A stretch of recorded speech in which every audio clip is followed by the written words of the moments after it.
Hi, everyone. Welcome to Numbers 22 Devotionals. My name's Aaron. I'm so happy you're here. If you've been here before, welcome back. If this is your first time, hey, I'm so happy you're here with us. I write devotionals and I'm just sharing them with the internet, and just so thankful for what God has done in my own life, and just like to be able to share the things that He's teaching me, and I hope that helps you. Tonight we're going to be reading a devotional called "It's Not 1985 Anymore." For those of you who have never lived through 1985 or even the 1900s, uh, sorry, but you'll get it. But this devotional came about just me thinking about my own life and some of the things that I've done. I always say to my wife, I wish I could go back and change all the mistakes I made. And we'll talk about that in this devotional. But yeah, so we're going to be looking at some verses here from Philippians, and I hope this encourages you. Before we get started, just want to remind you that all of my socials are in the description below, and then the link to my blog. Check it out. If you have questions or comments, you need prayer, hit me up. I'd love to be able to speak with you and be able to pray with you and just share with you. But most of all, I hope that you know Jesus. And if you don't, I pray that you would come to know him. And I just pray that this is a blessing to all of you. And thank you again for being here. So let's go ahead and get started. Again, this one's called "It's Not 1985 Anymore." Ever since I was a kid, one of my favorite movies has been Back to the Future. The movie is basically about an accident that leaves the main character, Marty McFly, trapped in 1955, trying to find a way to get back to the future in 1985. The problem is Marty keeps doing things that change the past, and so he has to fix those things so he doesn't mess up the future. I've always loved the idea of a time machine, honestly, and I'm still holding out for that hoverboard. One day, one day. But seriously, who hasn't wanted to go back into the past and change things, or maybe even just relive some glory days? I have dreamed about the ability so I could fix things in the past, to which my wife always reminds me that if I could go back, there would just be other things that I would want to fix.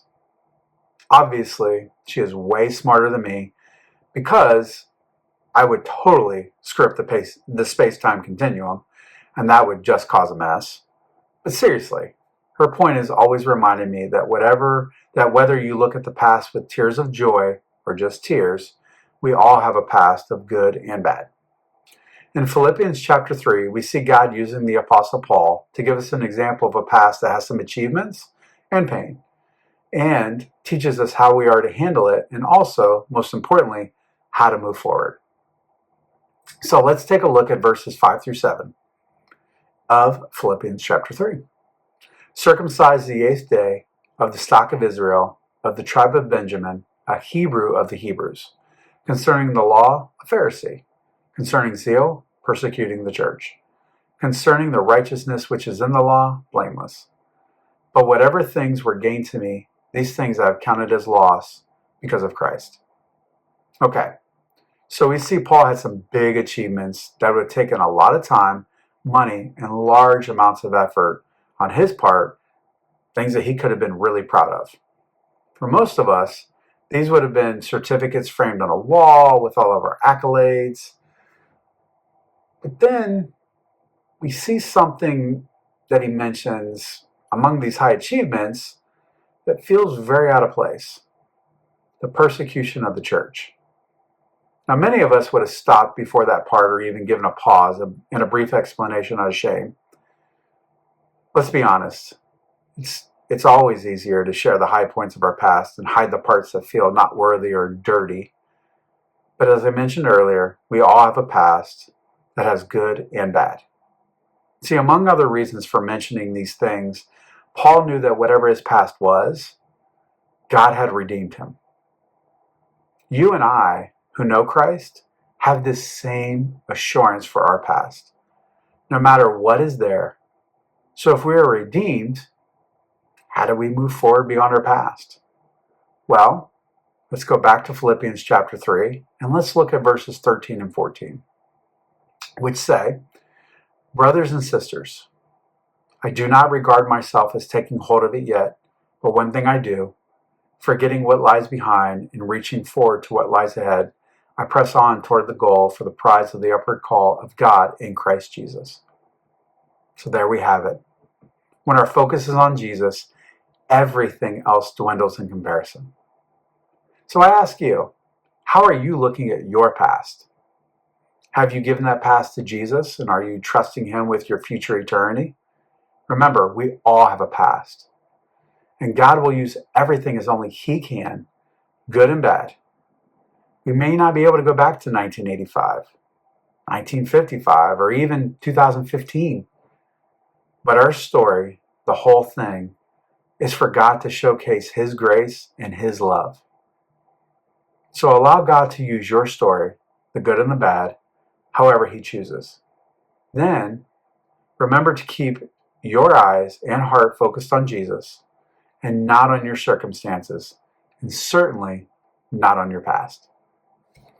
So I can't tell you enough. We all have a story, we all have a past, and I just encourage you, whatever it is, share that with somebody else. You have no idea what they're going through. You have no idea where they've been, what God is wanting to use, and you have no idea what God can do with your story.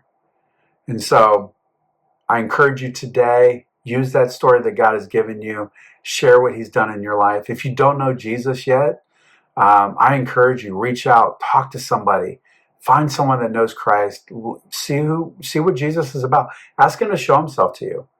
Ask him, if you read, Jeremiah 29:13 says, if you seek me, then you will find me when you seek me with your whole heart.